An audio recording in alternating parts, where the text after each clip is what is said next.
Okay, so I'm here with Paul Thomasson. Paul used to play with Flixton Band many years ago, and he helped to actually set up the community band. So obviously, Paul, you've been playing for quite a number of years. Yeah. Could you tell us a little bit about how you got started? It was when I was 13 at school. We had somebody move to the school, and he used to play trumpet. And of course, he found out that the school had a band, unknowingly to me, because it was something I had no interest in.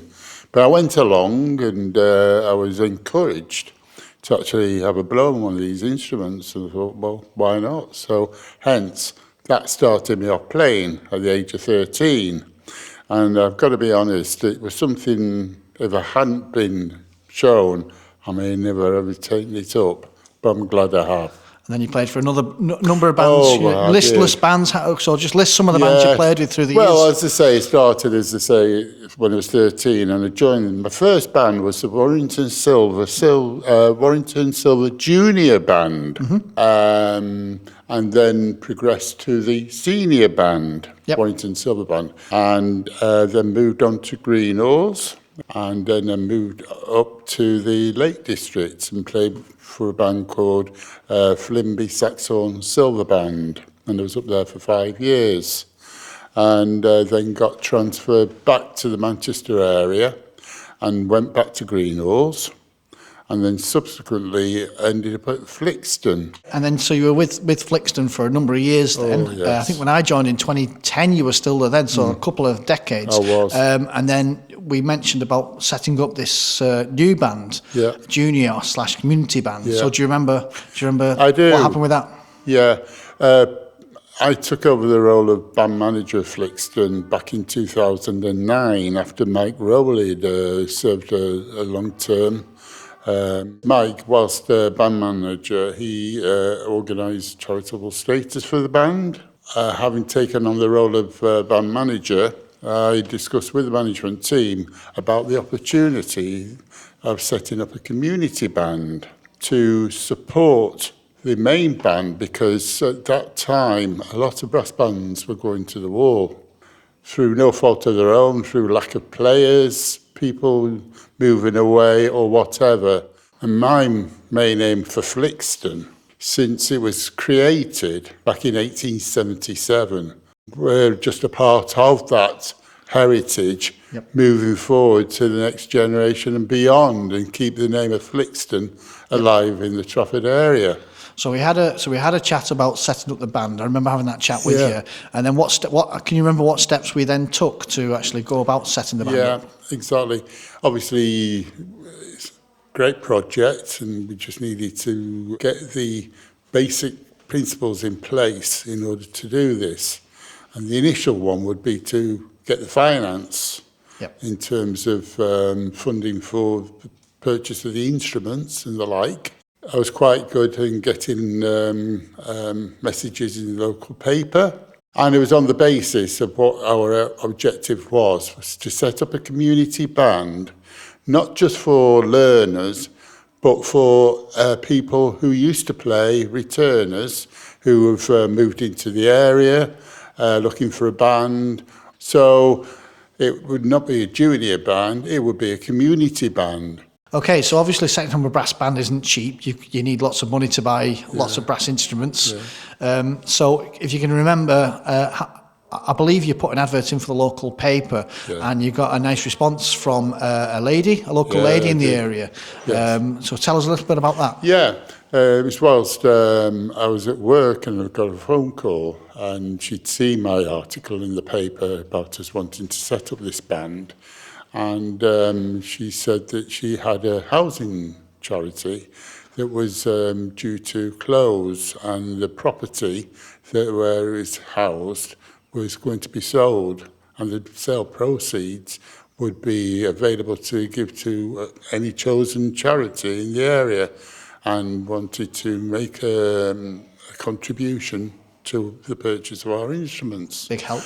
But for doing this, it was the year of the Queen's Diamond celebration of 60 years, and she was going to hold a garden party where she would actually present me with a cheque to set us on our way to get the instruments. And a number of the main band attended this garden party, and thankfully we got the cheque and very pleased. And off we went. Additionally, we got a contribution from the local police. As you know, when things get stolen, they can't always get returned to the rightful owners.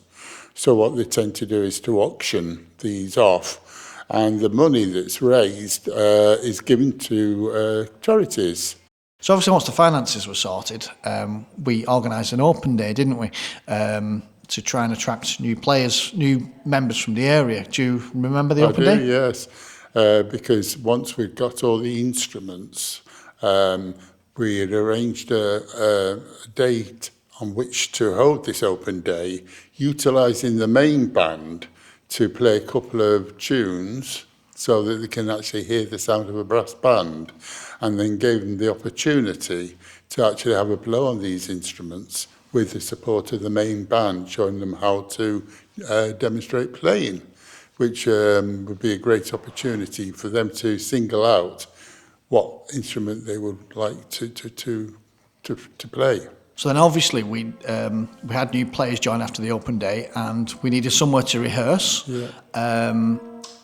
And also we needed to decide when we were going to rehearse. So how did that come about?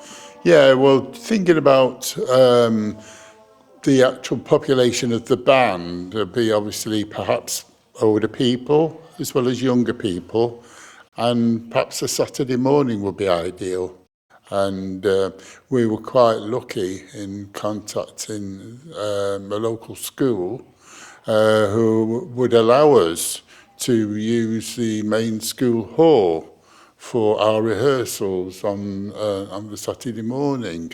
So since setting the band up in 2013, now in 2026, that's 13 years of history we've now got with the band. What are your highlights of the past 13 years? Well, in that time, we entered a competition held at Kirby Lonsdale, and we've done it for 4 years in that time, and on each occasion the band came first, which is a tremendous achievement, and you know, it gets the name of the band out and about around the community.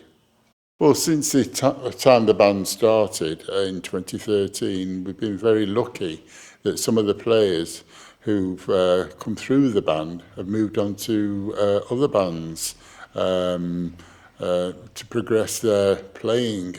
Example, Richard, the euphonium player, his father used to play, gave up playing whilst he started a family, found out that the community band was in existence, and his son wanted to learn to play a brass instrument at the age of 5. Stayed with the band for a number of years and progressed, and now I'm playing for one of the top section championship bands. I mean, during the time the band's been going, it's been very visible at the local community. An obvious place for us is Eden Square, which is the local shopping centre. And on a Saturday morning, it enables the shoppers to have some music being played, and enables us to promote our future concerts.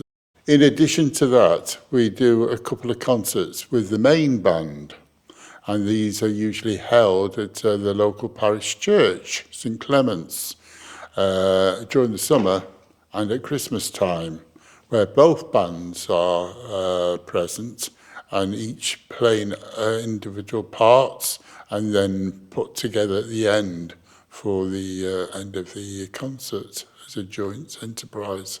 So obviously the band's going strength to strength after 13 years. Hopefully we're going to be here for a much, much longer time. What are your future hopes for the band? Just that it just continues to grow, and the name of Flixton Band is still central to a lot of people in many generations ahead.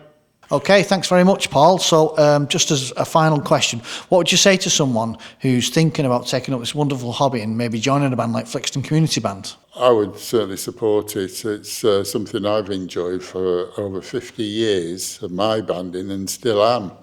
and it's the people you get to meet and to play alongside, and the opportunity to do things concert-wise and competitions as well, when you're competing against other bands, and do well and continue to succeed in everything you do.